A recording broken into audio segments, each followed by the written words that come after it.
boasts a three-tiered, state-of-the-art defense network designed to counter a wide array of aerial threats. The Arrow 3 system, often dubbed the Steel Shield, David's Sling targets mid-range threats at high altitudes with precision and speed. Meanwhile, the Iron Dome handles the elimination of remaining low-altitude threats as they approach ground level, ensuring comprehensive protection. In theory, nothing should penetrate these layered defenses. But theory is not always reality. That was until the Houthis unleashed the Palestine II missile, a weapon no one anticipated they possessed. No radar could predict its flight path, and no one foresaw that this initial strike would mark the first time Israel witnessed a hypersonic missile breach all of its cutting-edge defense systems among the most advanced in the world and strike its intended target with devastating accuracy.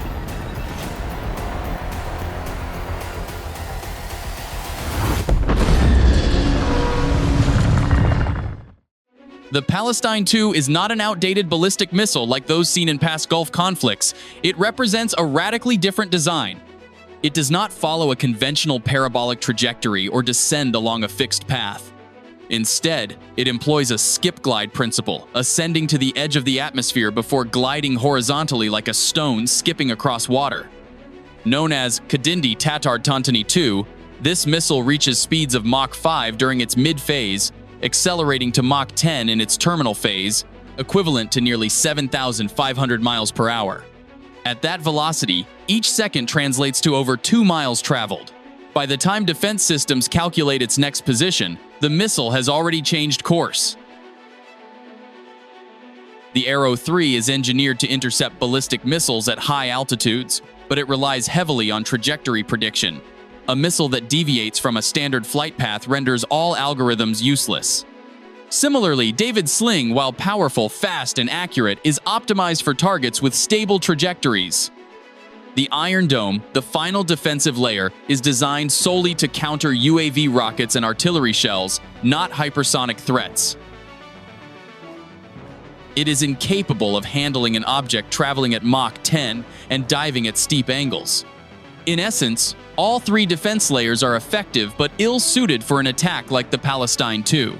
This is what makes the strike so significant. It isn't more powerful, doesn't carry a larger warhead or travel farther, but it defies every programmed flight pattern in interception systems. A single breach through all three layers unprecedented in Israel for nearly 2 decades sends a message far beyond hitting a target. Israel is no longer invulnerable. The missile strike landed near a military base close to an airport and key Air Force units deploying F-35s. The full extent of the damage remains undisclosed.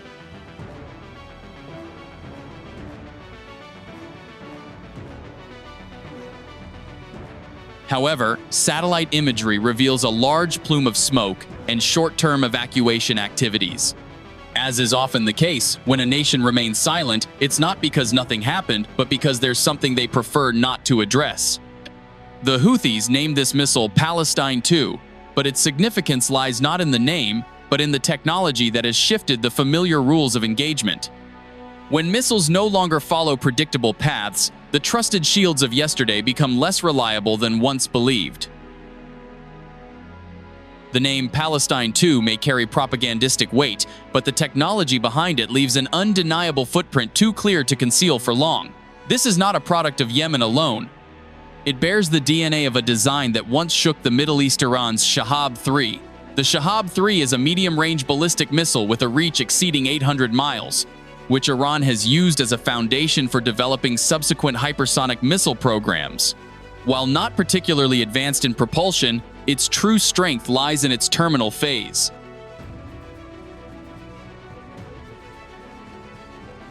When the warhead separates from the main body, it doesn't fall freely along a parabolic arc. Instead, it self-navigates, glides laterally, descends at varying angles, and locks onto targets with an accuracy of under 30 feet. Iran describes this as a skip like a stone, strike like a dagger strategy. It doesn't plummet directly, it isn't stable, it simply glides and redirects. Now, the Houthis, with technical support, flight data, and software guidance, have replicated this exact strategy. The structure of the Palestine II closely mirrors the dual-stage, twin-body design of the Shahab 3. The primary booster burns for the first 40 seconds, propelling the warhead to an altitude above the stratosphere, roughly 50 to 62 miles. Then, a small glide vehicle, designed like a miniature unpowered glider, separates and embarks on its independent journey. At this point, Israeli radar still assumes the target follows a ballistic trajectory. Defense systems continue calculating an impact point, but the error begins here. The Palestine II doesn't fall, it glides. Instead of descending straight down, it shifts angles, deviating by 5 degrees, then 7, then 9. This forces the entire interception system to recalculate repeatedly. In defense, time is life. Each recalculation of the trajectory costs the system 3 to 4 seconds. With the missile exceeding speeds of 9,800 feet per second, even an extra second of tracking delay can put an entire city at risk. Iran previously employed this strategy during an April 2024 attack, launching over 180 missiles, drones, and decoy warheads simultaneously from 3 directions. The result? Israeli defenses intercepted over 95%, but around 10 warheads still hit their marks. This small failure rate was significant enough to raise initial questions about the Iron Dome strategy. The Houthis, despite lacking Iran's industrial capacity, have learned to replicate this process. With the Palestine II strike, the Houthis demonstrated that even large-scale strategies, when wielded by bold actors, can produce extraordinary outcomes. For over a decade, Israel's defense systems, Arrow 3, David's Sling, and Iron Dome have been considered the global gold standard. These 3 layers, spanning from space to ground, have been trained, updated, battle-tested, and proven through numerous attacks.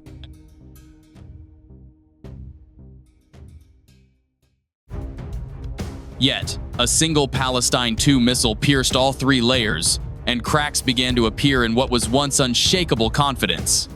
The question isn't whether the systems work, but why they worked and still failed. The answer lies in the nature of Israel's 3-tiered defense.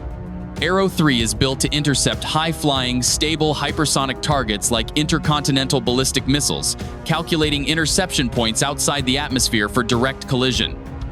David's Sling serves as the middle layer, tackling mid-altitude, high-speed warheads with clear trajectories, acting as a net when Arrow 3 misses. Iron Dome, the low-altitude shield, counters rockets, drones, and artillery near ground level, prioritizing volume and rapid response. Everything hinges on one principle: trajectory prediction. Radars must detect the object, analyze flight behavior, estimate direction, and then order an intercept. Each step takes mere seconds. But if a warhead doesn't follow a predictable path, all algorithms instantly become obsolete. This is the vulnerability Palestine II exploited. The missile's glide vehicle doesn't descend in a curve. It flies like a small aircraft, constantly shifting direction in each phase of movement. Each turn is only 3 to 5 degrees too subtle to seem anomalous, yet enough to mislead radar systems attempting to track its prior path. Every recalculation leaves the system one step behind the warhead. Moreover, when the glide vehicle separates from the parent missile, it emits no active signal, reflects minimally, and leaves no distinct heat signature. This confuses radar, making it uncertain whether the object remains the original target or has become something else. While being reclassified, the warhead bypasses high-altitude interception zones and dives straight into Iron Dome's range and area, not designed to handle anything faster than Mach 5. The outcome: Arrow couldn't identify in time, David's Sling couldn't lock on in time, and Iron Dome couldn't keep up. All 3 defense layers operated correctly but were deployed inadequately. The attack didn't collapse the entire system, but it exposed a critical gap. Some objects landed in military zones, others near an airport. Casualty figures remain undisclosed, but satellite imagery shows burn marks and leaked videos reveal emergency evacuations. For a nation hailed as an impenetrable fortress, a single breach is enough to shatter absolute trust. The glide vehicle didn't just evade radar, it outmaneuvered rigid thinking.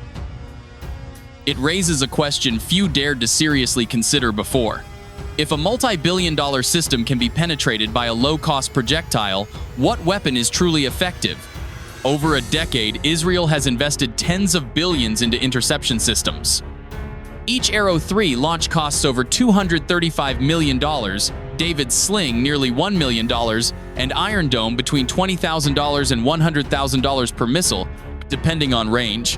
When alarms sound, launchers fire en masse. Every target, real or decoy, is treated as a serious threat because in war, there's no second chance for a wrong guess. Then came Palestine 2, a warhead cheaper than a suicide drone, estimated at just $200,000, with a body repurposed from older Iranian models, a slightly refined warhead for improved aerodynamics, and navigation algorithms copied from existing formulas. Its accuracy, with an error margin under 30 feet, isn't cutting edge, but it's enough to outsmart the overly mechanical precision of interception systems. A single missile penetrated, a base was shaken, an airport disrupted. A 1% failure rate in Israel's defense system suddenly became a strategic flaw. Not because the defenses are weak, but because the adversary started playing smarter. At that point, the question isn't who has the stronger missile, but who can force the other to expend more resources, make more mistakes, and ultimately lose faith in their own system. No alarm sounded, no satellite detected, and no radar station reacted in time. Then, everything exploded on the ground simultaneously.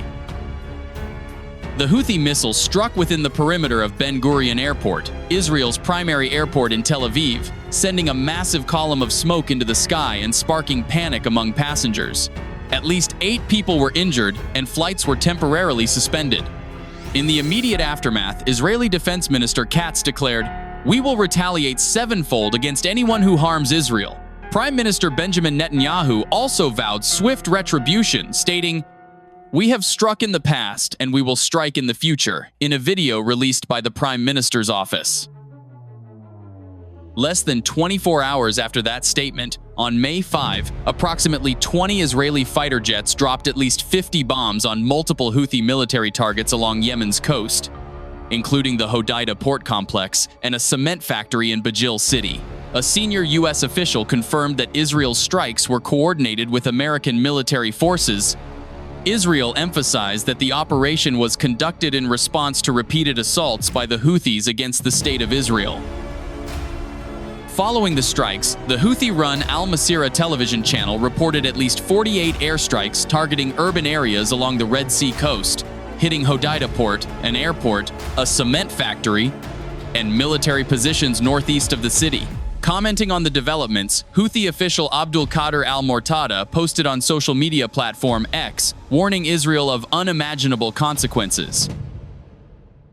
Meanwhile, Anis al-Asbahi, a spokesperson for the Houthi-run health authority, stated that the airstrikes injured at least 21 people. Additionally, 3 sources confirmed that the Houthis sealed off areas surrounding Hodeidah port and the cement factory post-strike. The extent of damage at Hodeidah port remains unclear, but the intensity of the airstrikes and resulting fires caused severe destruction to the container terminal area. 2 other sources estimate damage at 70% across 5 docks, warehouses, and customs zones at Hodeidah port. The strikes occurred while 2 ships were unloading cargo, completely paralyzing port traffic. Hodeidah is the second largest port on the Red Sea after Aden, serving as the entry point for roughly 80% of Yemen's imported food supply. If you think that's the end, think again. On the morning of May 6, 2025, the Israel Defense Forces, IDF, issued an urgent warning, urging all Yemeni civilians to evacuate ahead of a major airstrike on Sana'a International Airport, controlled by Houthi forces in Yemen's capital. Hours later, dozens of Israeli Air Force aircraft, including fighters, refueling planes, and reconnaissance units, launched a coordinated strike on the airport. By the afternoon of May 6, Israel announced the complete neutralization of the facility. Runways, aircraft, and infrastructure at the airport were all hit. Additionally, the IDF targeted several central power plants near Sana'a, described as critical power infrastructure for the Houthi Sand, another cement factory in Amran City, north of the capital, suspected of housing Houthi infrastructure and tunnels. Following Israel's retaliation, the White House issued a surprising statement. Washington will halt airstrikes against Houthi forces in Yemen, citing an agreement by the Iran-backed group to cease disrupting key maritime shipping routes in the Middle East. The announcement by Donald Trump on May 6 came after recent diplomatic efforts between the U.S. and the Houthis, mediated by Oman. The mutual cessation of attacks is believed to pave the way for nuclear deal negotiations with Iran. However, after the U.S. statement, senior Houthi figure Mohammed Ali al-Houthi remained defiant, stating, "Our armed forces' operations against Israel will continue. Yemen's support for Palestine will only end when Israel's assault and blockade of Gaza cease." He also called for Israeli Prime Minister Benjamin Netanyahu to resign.